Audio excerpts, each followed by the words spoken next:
Hey, what's up everybody, and welcome back to another episode of News Dose, where I give you all of the latest gaming news. And today, Xbox made a shocking move that has fans more than just a little upset. This is actually a baffling move. There was a lot of speculation last year that Xbox was going to drop Xbox Live Gold and make multiplayer free.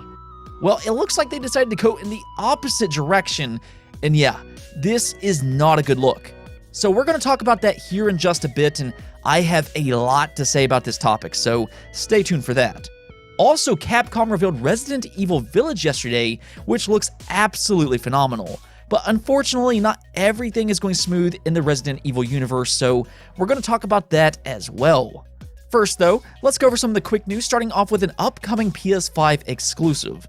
Yeah, we're finally starting to get some more details on Destruction AllStars. PlayStation has been hyping this up as a AAA exclusive, and while that can be debated, it is coming to PlayStation Plus for no extra charge next month. That is an amazing deal. After all, this is a $70 game and is coming day one to PlayStation Plus. That pretty much pays off your PlayStation Plus subscription right there. I like that a lot, and frankly, it should get a lot of people to try this game out. I'm not really completely convinced that it would have had a big community otherwise. What is this game though? It's a multiplayer-driven destruction derby where you try to destroy your opponent's vehicles. It looks oddly similar to the Twisted Metal franchise, which is actually good news. That is a beloved PlayStation franchise, so that could be interesting, and they are putting their own spin on it. As an example, if your vehicle gets destroyed, you will then be on foot with your own unique character abilities and must try not to get ran over. And speaking of that, they did release a new trailer that shows various characters and what abilities they have. I don't really care for the character designs itself, but it does have a character that looks heavily inspired by Overwatch's D.Va, and it looks like a pretty fun game. Because this is a PlayStation Plus game, maybe give it a try yourself. If you want to check out all of the characters that they revealed though, make sure to watch the full trailer. Moving on, I actually have some good news for CyberPunk 2077. That game has been heavily criticized since it launched, and CD Projekt has been facing several lawsuits for basically misleading consumers and investors. In other words, investors believe they lied and they're not happy about it. Well, even after all that, CyberPunk 2077 has gone on to be a major success, or at least in the short term. Maybe not as successful as they previously projected, but reportedly, CyberPunk had the biggest digital launch in history, both in terms of units sold and revenue generated. That is insane, especially considering how many problems this game has had since release. I guess that hype really paid off, and according to SuperData, it has sold 10.2 million copies digitally in the month of December. 80% of that was from the PC. It's also being reported that CyberPunk has sold 13 million copies as of December 22nd. So they've still had a lot of success in the short term. I think a lot of the concern from investors and CD Projekt, though, is more about the long term. All of its problems will very likely affect its long-term success, and that's why they've cut their projections by millions of units a lifetime. Now, with all of that said, they're still trying to get those patches out to fix some of CyberPunk's problems, and I will say that if they can get it fixed, this is a good game. I played it on a Series X myself, and I thought it was a very good game beyond its problems. I did run into several minor bugs, but nothing really major. Like I said, the game itself is really good, and as you would expect from the developers of The Witcher 3, it has an interesting story, and the side missions are exceptional. They just need to fix the bugs, and then hopefully that'll shine through. I'm definitely looking forward to those patches, and hopefully that will fix a lot of its problems. Next up, we got an update on the Resident Evil 4 remake. We talked a lot about Resident Evil Village yesterday, and that game looks amazing in my opinion. But over the last 5 years or so, Capcom has been remaking some of the older games. They did a great job with 1 and 2 in specific. The Resident Evil 2 remake might actually be the best Resident Evil game ever made. At the very least, it's one of the better Resident Evil games, that's saying a lot. It's a great franchise. The Resident Evil 3 remake was pretty good as well. Not quite as good as 2, but it's still a really good game. It just made some changes compared to the original that some fans were upset about, and I guess Capcom recognizes that. That's why they went back to reevaluate what they're doing with the Resident Evil 4 remake that was rumored to be coming in 2022. Well, unfortunately, it looks like it's now being pushed back to 2023, though that's not necessarily a bad thing. According to the Video Game Chronicles, Capcom decided to shift development over to its Division 1 studio. Previously, the lead studio was M2, and they were apparently looking to make some big changes to Resident Evil 4, and Capcom didn't like the direction that they were going in, particularly because of the backlash from Resident Evil 3.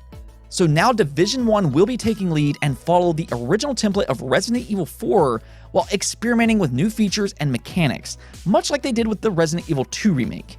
So they probably did lose a lot of time in development, hence the internal delay, but it sounds like it's gonna make for a better overall game, and that's why I view this as a good thing.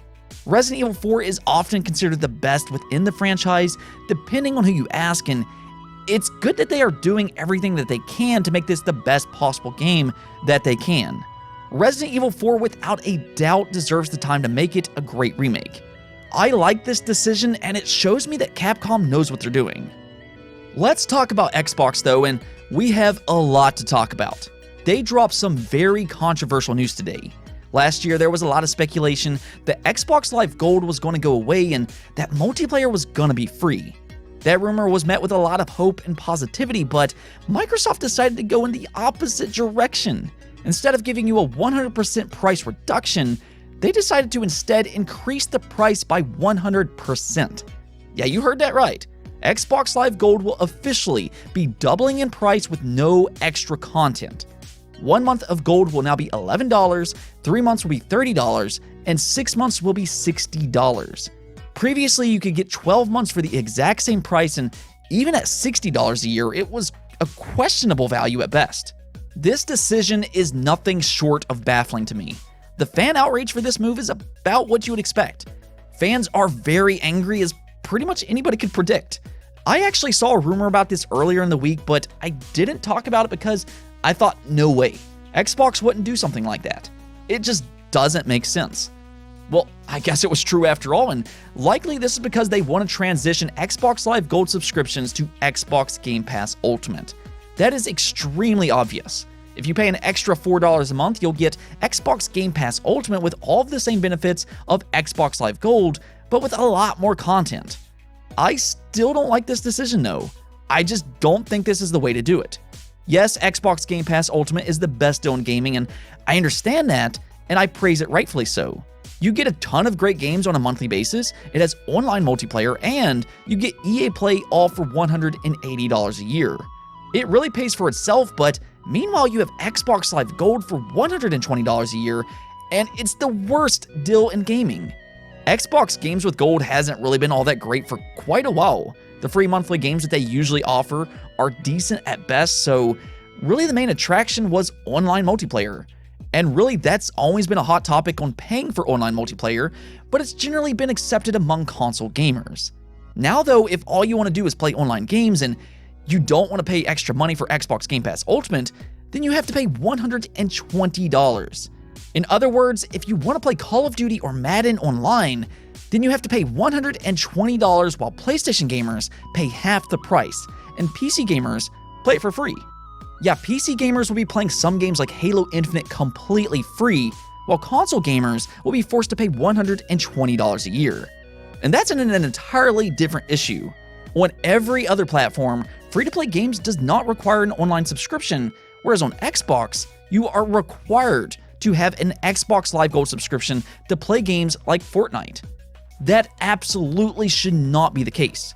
So again, I understand the strategy of increasing the price of Xbox Live Gold. They want you to buy Xbox Game Pass Ultimate instead, but this is far riskier than just that. You're making your online games a terrible value, and if you want to play 1 or 2 multiplayer games, then about every other platform is now more affordable than Xbox. Multiplayer games are a big time investment. There are plenty of gamers out there that will only play the yearly Madden or Call of Duty and nothing else. So this becomes a talking point about which platform those particular gamers should invest in. You have to remember that the PS5 and the Xbox Series just launched. Some fans will decide to jump over to the PS5 because of this exact decision. It might not be that many, but it certainly could happen. This really just doesn't make any sense. In my honest opinion, I think Xbox needs to come out and make multiplayer free. I think that they could have gotten away with maybe $5 or a $10 increase, but not $60. This is incomprehensible for no extra value. You have somehow created less options and not more. I know Xbox Game Pass is the future and everything, but the transition should be organic and not forced. I think the game community is going to make a lot of noise over this, and hopefully Microsoft sees that and reevaluates the decision. Xbox has worked hard over the last 5 years to make Xbox the most pro-consumer console, and I hope they take that mentality and reevaluate this decision. In my opinion, multiplayer should be free, get rid of gold, and just focus on Xbox Game Pass. I think that's the end goal anyways, but angering your entire fanbase is not a great decision, especially when you just launched a brand new console. Now, I do have some good news regarding this entire situation.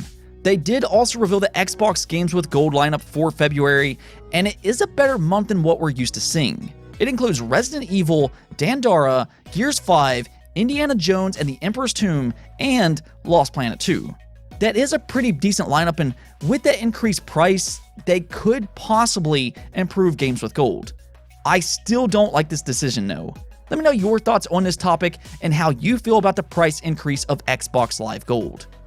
On to our final topic though. Unfortunately, the Xbox news was not the only odd thing that happened today, as Activision decided to make a rather large change to Vicarious Visions. Now, Vicarious Visions is the studio behind the Crash Insane trilogy and the Tony Hawk Pro Skater remake. Yeah, this is a very talented studio, and a studio that I think fans are very excited about. The question now is, what are they working on next? Is it another big remake? I would certainly hope so, but it looks like Activision had other plans for Vicarious Visions. Instead of putting them on their own unique game, they have shifted them over to Blizzard for long-term support. Yeah, they will now dedicate their time to work on existing Blizzard titles and will no longer be a lead developer. So probably games like Overwatch and Diablo. Now, I'm actually a huge fan of Overwatch in particular, but this is such a gut-wrenching decision by Activision for a lot of fans. I'm so sorry, everybody. I'm generally very positive about games, and I want to bring you all awesome news, and today has been rough for gamers. I really hate that, but yeah. Vicarious Visions will be working on existing Blizzard games. That's very surprising considering how good of a job Vicarious Visions has done being a lead developer with remakes. I kind of figured that they would continue on with that, and actually they might still be. There was a rumor last year that they were working on a Diablo 2 remake early in 2020. So maybe that was true after all, and if so, that could still be good news. Fans have been wanting a Diablo 2 remake for a while, and Vicarious Visions is good with remakes, so maybe they could work on that. That's still just a rumor though. Activision did shift them over to Blizzard, and now we just need to see what they're working on next. Anyways though, that's it for this episode, but if you liked the video, don't forget to hit the bell notification and subscribe button for more content just like this. Also, if you'd like to support the channel through Patreon, thank you for making this content possible. Peace out.